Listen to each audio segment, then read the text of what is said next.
नमस्कार। कवि और उसकी कृति कार्यक्रम में मैं मधुरा आपका प्रेम पूर्वक स्वागत करती हूँ। दोस्तों, इस कार्यक्रम में आज हमें बात करनी है 5 तत्वों के ऊपर। हमारे जो 5 तत्व है, ऊर्जा, आसमान, पृथ्वी, वायु और जल।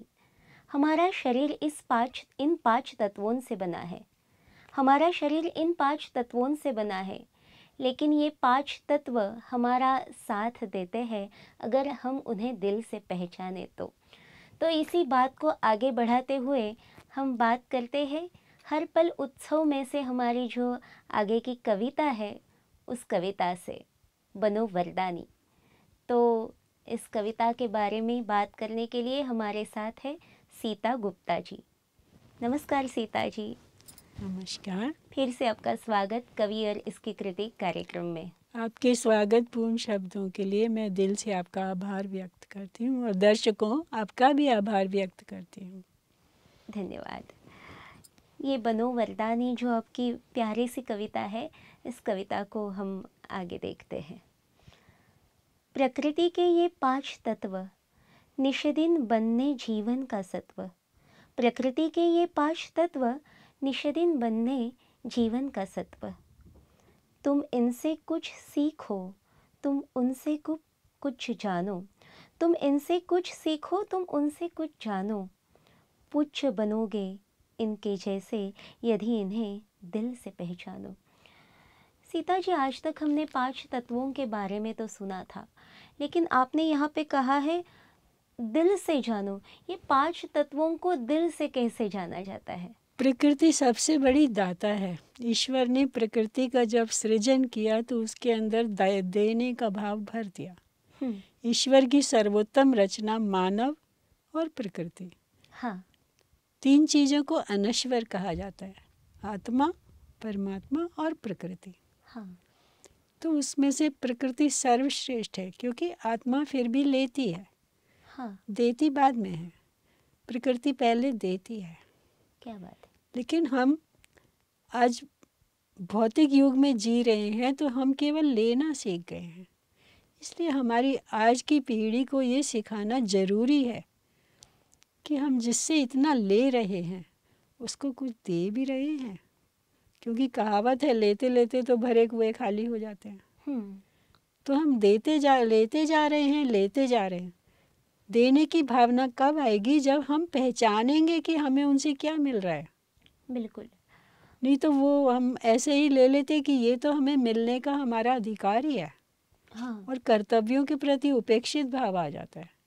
जी। तो उनके प्रति जब तक मन में आभार नहीं आएगा, हाँ। और ये पहचान नहीं होगी कि हमें क्या मिल रहा है, तब तक उसके प्रति देने का भाव भी नहीं आएगा। क्या बात है। इसलिए मैंने प्रकृति को बनो वरदानी शीर्षक दिया कि जैसे प्रकृति वरदानी है, हाँ। वैसे आप भी बनो।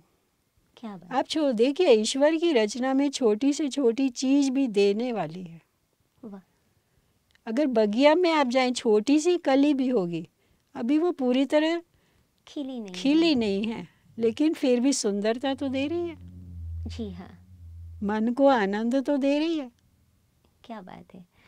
और अगर कली अभी पूरी खिली नहीं है, लेकिन उसके नीचे के सुनहरे हरे पत्ते हैं, वो भी तो आंखों को तृप्ति दे रहे हैं। क्या बात है। साथ ही कहते हैं कि हरियाली देखो तो आंखों को शक्ति मिलती है, तो तृप्ति के साथ शक्ति भी दे रहे हैं।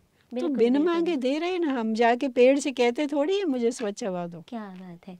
हम ये बहुत बड़ी बात कही। अगर बाकी कुछ नहीं हम दूसरों को दे सकते तो खुशी या आनंद तो दे सकते हैं, आसानी से दे सकते हैं। लेकिन मुझे एक कहना है कि आजकल हम देते तो कुछ नहीं रहे हैं।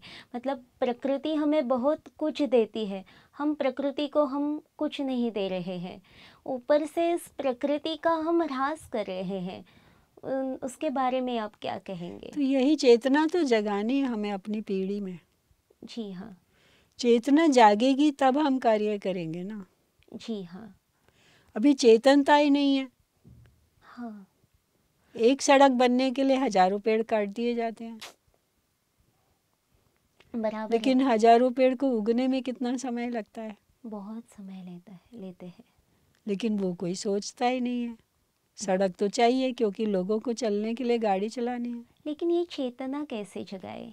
जब हमारे मन में ये स्पष्ट होगा कि प्रकृति से हमको कितना कुछ मिलता है। ओके। एक पेड़ इतनी दिन में ऑक्सीजन देता है जितने 4 सिलेंडर में आती है जी एक हाँ। व्यक्ति के लिए।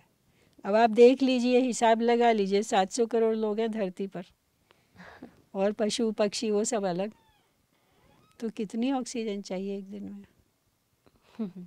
बराबर है, बराबर है। और हम आसानी से पेड़ काट देते हैं, कभी जलाने के लिए, कभी घर बनाने के लिए, कभी सड़क बनाने के लिए। बराबर है। तो जब तक मन में आभार वाला भाव व्यक्त नहीं होगा तब तक हम उनको संरक्षण करेंगे ही नहीं। इसीलिए हमारे पूर्वजों ने क्या रीति बनाई थी, इस त्योहार पे बरगद की पूजा करनी है, इस त्योहार पे आम की पूजा करनी है, कोई शुभ कार्य आपके घर में होता है तो आम की बंधनवार लगानी है। क्या बात है। कोई हवन आपके घर में होता है तो केले के पेड़ लगाने हैं। क्या था उसके पीछे भाव? प्रकृति को मानव से जोड़ने का भाव था। और प्रकृति को धन्यवाद कहने का भी एक बहुत बड़ा भाव हम था। मुख से धन्यवाद ना कहें, दिल से तो आभार रहे, और प्रकृति को मानव से जोड़ने का भाव था। क्या बात है, क्या बात है। ये जुड़ाव आज कहीं खो गया है। क्या बात है, आपने ये सही कहा। लेकिन हमें आगे भी तो बढ़ना है, इसलिए वो सब सड़क बनवाने के लिए इंसान की ज़रूरतें इतनी हो गई है कि वो काटना भी पड़ता है, वैसा भी करना पड़ता है। बेशक आप सही हो, काटना पड़ता है, लेकिन हम उतने ही साथ में लगा भी तो दें। हाँ, कुछ समय पाकर वो भी उतने ही बड़े पेड़ बन जाएंगे। क्या बात है, क्या बात है। ये बहुत बड़ी बात आपने की। मुझे मैंने एक कविता में अपने आगे लिखा है कि हम जन्मदिन पर पार्टी करें, अवश्य करें। अपने संबंधियों को खुश करना है, अपने दिल को खुश करना है, माता पिता को, बच्चों को आनंद देना है, लेकिन क्यों ना हमारे अपने हर जन्मदिन पर एक पेड़ लगाएं। क्या बात है। आपने बहुत ही अच्छा कहा। तो मैं ऐसा कहना चाहती हूँ, हम नए वर्ष का ये संकल्प ही करें कि हर एक वर्ष कम से कम हमें 5 तो पेड़ लगाने हैं। ऐसा ही हम संकल्प ही करते हैं। जन्म से मृत्यु तक हम पेड़ को नहीं ले रहे क्या? हमारे घर में हम जिस सोफे पे बैठे हैं लकड़ी का बना है। बिल्कुल बिल्कुल। दरवाजे लकड़ी के बने हैं। हमारे घर के अंदर कितनी सारी लकड़ी की फर्नीचर है। पुराने ज़माने में हमारी जलावन लकड़ी होती थी जिस पर भोजन पकता था। और अंत समय भी तो बिल्कुल। ये हमें चाहे वर्ग कोई सा भी हो, चाहे कोई कॉफिन में जाए तब भी लकड़ी चाहिए, चाहे कोई शमशान में जाए तब भी लकड़ी चाहिए, चाहे कोई ताबूत में जाए तब भी लकड़ी चाहिए। हमारे जन्म मृत्यु से ये प्रकृति जुड़ी हुई है। हाँ। बिल्कुल सही कहा आपने। आपने इन पंच तत्वों के बारे में कहा है और पहले आपने लिखा है ऊर्जा के बारे में, यानी सूरज के बारे में। तो मैं आपसे पूछना चाहती हूँ, सूरज का महत्व आपके जीवन में क्या है, या आप कैसा महत्व देना चाहती हो सूरज को? मैं आपको सुनाती हूँ, दर्शक आप भी आशा है अवश्य से कुछ ले सकेंगे। सूरज को पहले देखो, नित नया प्रकाश बांटता जाए, सांझ हो जब ढलने को आए। हाँ। सारी शक्ति चंदा को देकर जाए। क्या बात है, क्या बात है। चांद उसी को बना के शीतल, धरती पर चांदनी बरसाए। इससे हम 2 बातें ले सकते हैं। हाँ। जब हमारे जीवन में उथल पुथल होती है, जब हलचल होती है, मतलब गर्मी वाला भाव है, उसको भी हम क्यों ना चंद्रमा में के शीतलता में ला दें। अच्छा, सूरज ने जब लाया कैसे जा सकता है? सूरज ने जब अपनी ऊर्जा चंद्रमा को दी, हाँ, तो उसने ठंडा करके नहीं दिया है उसको, चंद्रमा ने अपनी कला से उसको ठंडा बनाया है। तो मेरे जीवन में भी जब आपाधापी हो, जब उथल पुथल हो, जब किसी प्रकार की गर्मी हो, तो उसको क्यों ना मैं अपनी शक्ति से शीतल करके बांट सकूं। क्या बात है। लेकिन ये करे भी तो कैसे? मनोबल से कर पाएंगे, प्रैक्टिस से कर पाएंगे। लेकिन कैसी प्रैक्टिस करें उसके लिए? उसी को मैंने आगे लिखा है, दिन को गर्मी रात को ठंडा, अद्भुत उसने खेल रचाए, जग से जाने से पहले। तू भी ये नयन किसी को देता जा, उसको मिल जाएंगे उजाले, तू साथ दुआएं लेता जा। लेकिन मैं आपको पूछ रही थी कि ये प्रैक्टिस हम करें भी तो कैसे? अगर रोज करेंगे तो होगा ना। हम बचपन से बच्चों को सिखाएं ना, बगिया में जाके पेड़ों को पानी डालें, हम्म, थोड़ी सी मिट्टी खोद के खरपतवार हटा दें। इससे क्या होगा, उनका श्रम भी हो जाएगा, जो कि आज के बच्चों के लाइफ में से बिल्कुल चला गया है। हाँ, और उनको प्रकृति के साथ जुड़ाव भी हो जाएगा। सही सही बात है। लेकिन ये जो आपने कहा है कि सूरज नित्य-दिन प्रकाश बाँटता जाए, ये सूरज जैसा हमारा स्वभाव कैसे बन सकता है? अगर बांटने का भाव मेरे मन के अंदर आ जाए तो हुँ, ये स्वभाव मैं ला सकती हूँ ना। लेकिन ये बाँटने का भाव आना कोई आसान बात तो नहीं है। सरल काम तो सभी कर लेते हैं। अगर मैं कुछ सरल से आगे बढ़ूं तभी तो जीवन में कुछ कर पाएंगे। एक बच्चा भी जब चलना सीखता है तो माँ दूर बैठ जाती है, क्या बात है? कहती है अच्छा आजा आजा, मैं तेरे, गिरते हैं तो उठा लेती है, लेकिन चलना तो सीखना पड़ेगा ना। अगर जीवन भर माँ बच्चे को गोद में ही उठाकर चलती पड़े तो क्या वो कभी चलना सीख पाएगा? बिल्कुल तो और सही है, गिरेगा तभी चलना सीखेगा ना। बिल्कुल सही है। आगे आपने लिखा है जल के बारे में, जिसमें आप कहती हैं, नदियों से सागर से भाप बना, जल बादल नाम है पाता। नदियों से सागर से भाप बना, जल बादल नाम है पाता। उसी मेघ को देखो अपने, उसी मेघ को देखो अपने, आंसू भी व्यर्थ नहीं गवाता। बरस बरस कर उमड़ घुमड़ कर सब भी प्यास बुझाता जाता। किसको दूं और किसको ना दूं, किसको दूं और किसको ना दूं, फर्क जताना उसे न आता। फूलों को भी कांटों को भी, ओस के मोती को, ओस के मोती भर भर जाता। फूलों को भी कांटों को भी, ओस के मोती बन भर जाता। यूं वर्षा से सरिता में जल फिर से सागर बन जाता। इसमें आपने जल के बारे में कहा है, लेकिन आप बादल भी उसमें आया हुआ है, उसमें मेघ आया है, उसमें आपने आंसू के बारे में कहा है, प्यास के बारे में कहा है, और फूल कांटे भी उसमें आए हुए हैं। तो इन सबको लेके आप क्या दर्शाना चाहते हो? व्यक्ति से समष्टि तक मैं जाना चाहती हूँ। अच्छा। बादल कहाँ से बना? सागर के पानी से सूरज की धूप लेकर बादल बना। अच्छा। फिर बादल दोबारा उसी नदी में बरस गया। हम्म। इसका दूसरा ये भी है, इसमें एक उपदेश है कि जो हम देते हैं हमको कई गुना होकर वापस मिल जाता है। जैसे आप एक बीज धरती में डालिए तो धरती हजारों दाने देगी। एक बाली बाजरे की हो, एक बीज से उगेगी, लेकिन क्या आप गिन सकते हैं एक बाली में कितने दाने हैं? तो दर्शकों, मेरा भाव यही था इससे। जैसे मैंने लिखा, नदियों से सागर से भाप बना, जल बादल नाम है पाता। उसी मेघ को देखो अपने, आंसू भी व्यर्थ नहीं गंवाता। बरस बरस कर घुमड़ घुमड़ कर सबकी प्यास बुझाता जाता। किसको दूं और किसको ना दूं, फर्क जताना उसे ना आता। तीसरा मैसेज इसमें यह है कि हाँ, अंतर ना करें। जल जब ऊपर से बरस रहा है तो धरती पर भी बरसता है, रेगिस्तान पर भी बरसता है, बगिया में भी बरसता है, पहाड़ पर भी बरस रहा है, सागर के ऊपर भी बरस रहा है। नीचे देखता नहीं है कि ये कांटे हैं तो मैं इनको ना सींचूं, ये फूल हैं तो मैं इनको सींच दूं। ऐसे ही मैं ये देखकर किसी को ना दूं कि रिटर्न में मेरे को उसे क्या मिलने वाला है।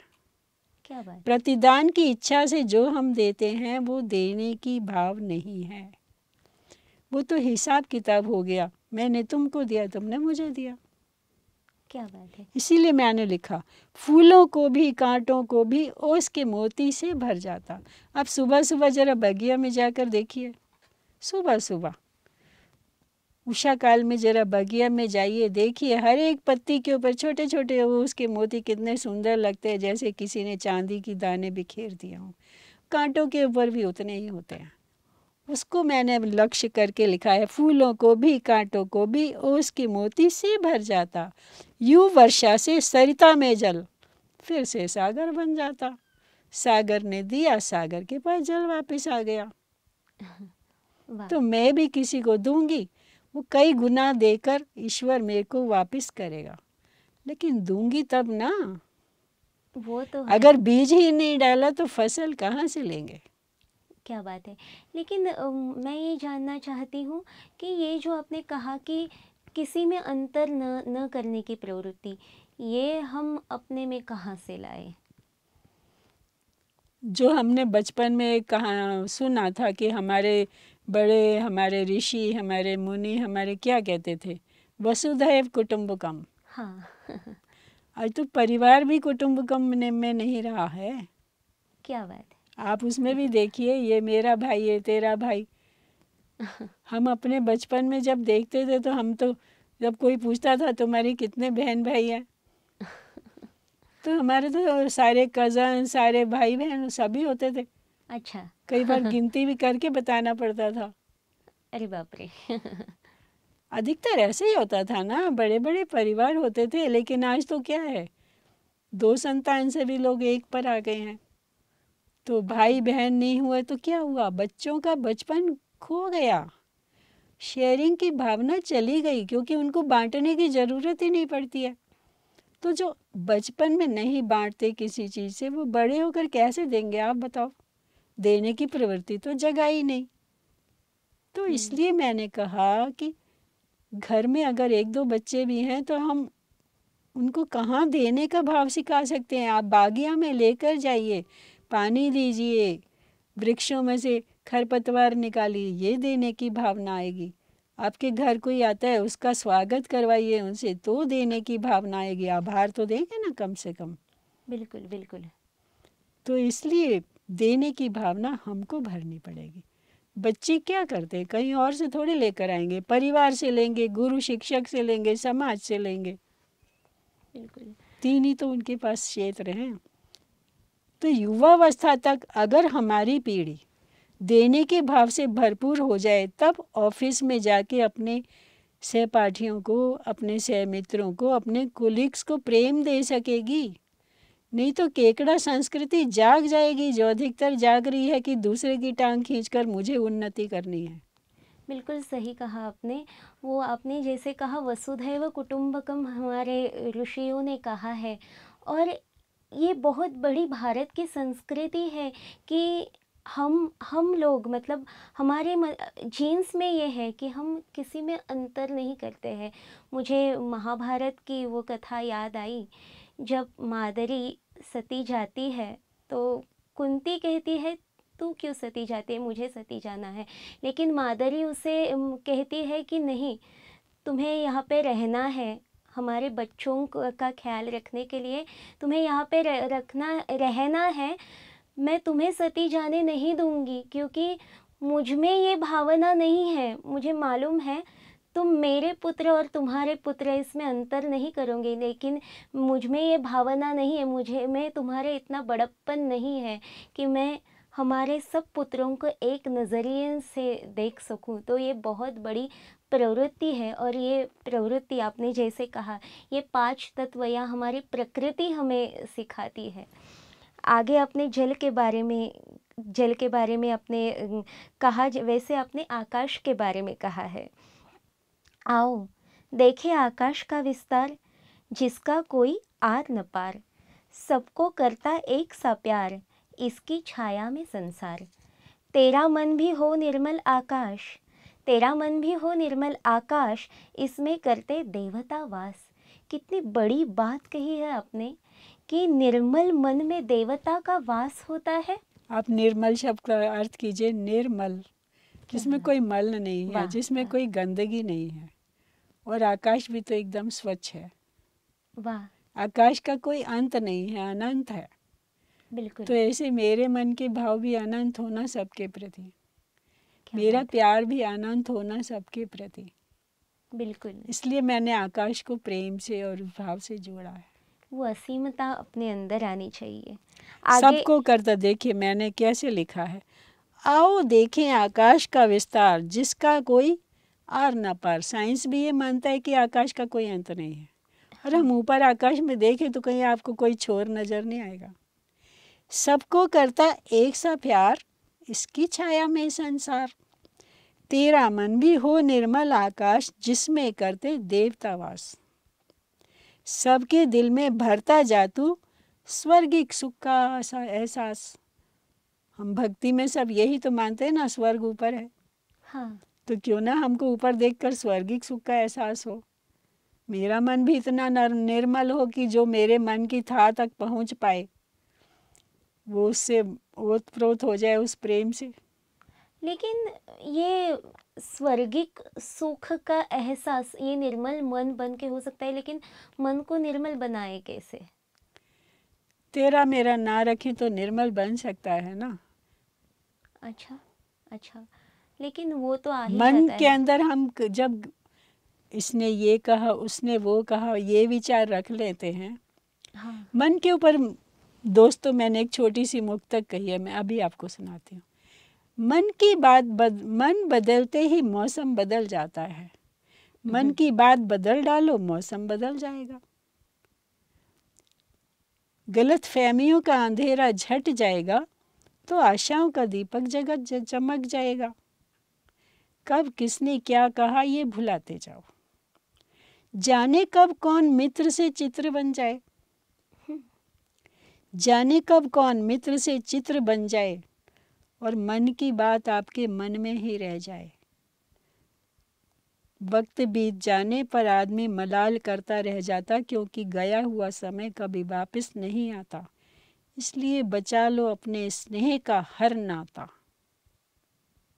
क्या बात है, क्या बात है। तो मन को हम जैसा समझाएंगे वो वैसा करेगा। बिल्कुल। और वो मन को निर्मल बनाना कोई आसान बात नहीं है, लेकिन आपने जैसे कहा वैसा करके हमें उसी में मैंने प्रत्यक्ष किया ना, जाने कब कौन मित्र से चित्र बन जाएगा। चित्र बन जाएगा का अर्थ समझे आप? मित्र से चित्र बन जाएगा। हाँ, नहीं। दर्शकों मैं स्पष्ट करती हूँ। मित्र से चित्र बन जाएगा का अर्थ है, आप देखिए ना, चित्र पर हार आप कब चढ़ाते हैं? ओह।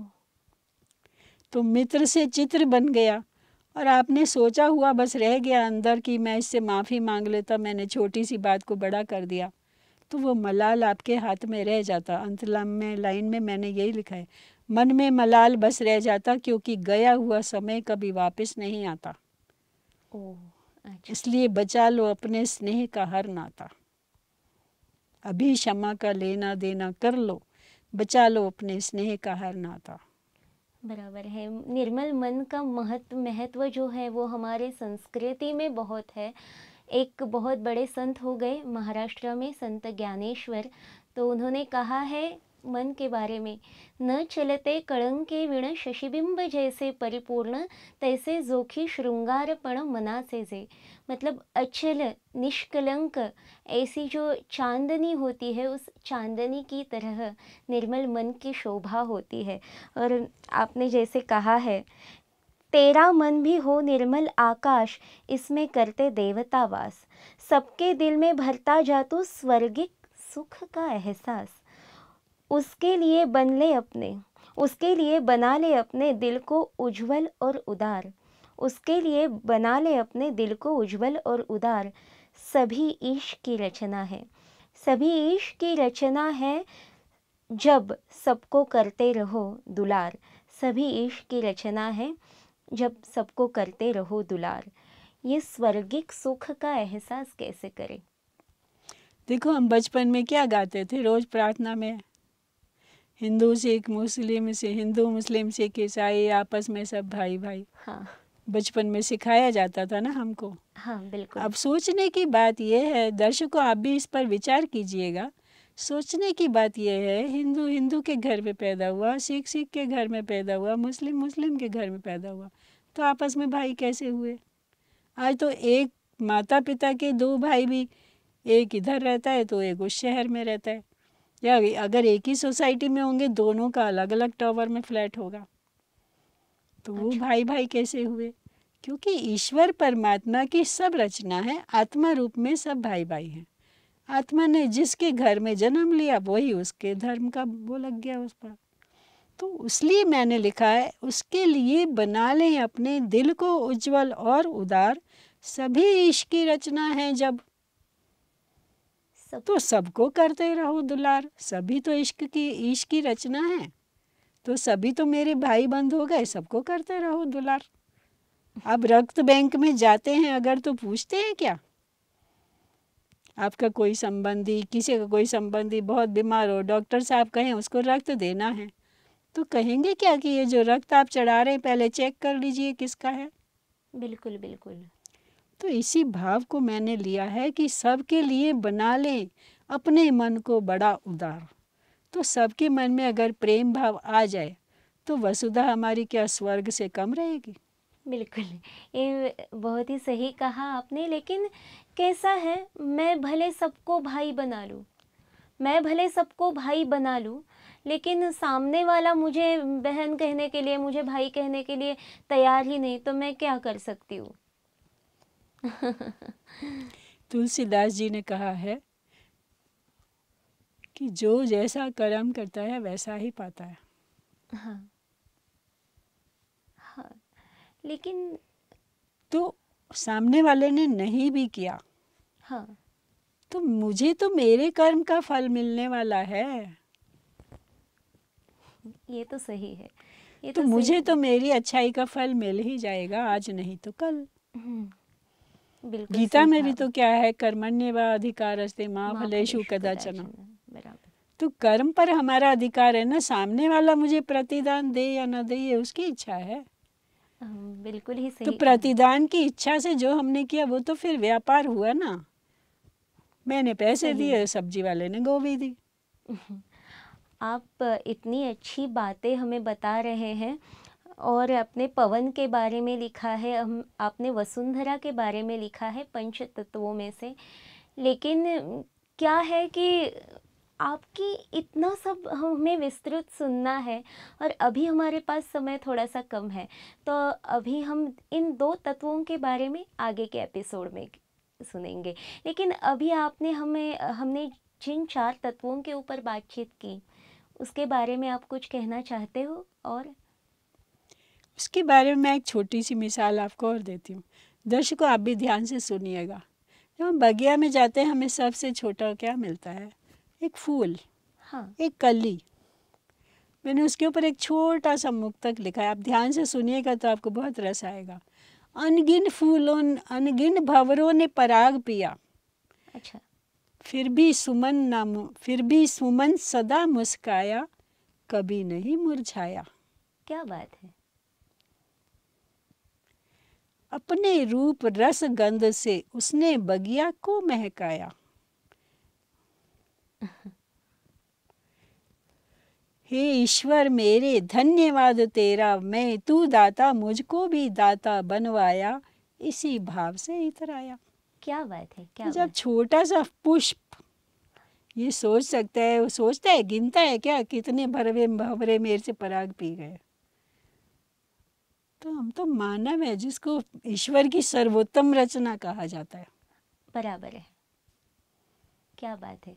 बहुत ही प्यारी बात आपने बताई, और ये उस फूलों की तरह ये हमारा स्टूडियो का बगिया और हमारे दर्शकों के मन का बगिया भी बिल्कुल महका होगा। तो आपने हमें इतनी प्यारी प्यारी बातें बताई, तो आपका मनपूर्वक धन्यवाद। धन्यवाद। हमारा अधिकार सिर्फ कर्म के ऊपर है, फल के ऊपर नहीं। तो इन 4 तत्वों के ऊपर, इन 3 तत्वों के ऊपर आज हमने बातचीत की। तो आगे के जो 2 तत्व है, उन 2 तत्वों के ऊपर हम अगले एपिसोड में बातचीत करेंगे। तब तक देखते रहिए कवि और इसकी कृति। नमस्कार।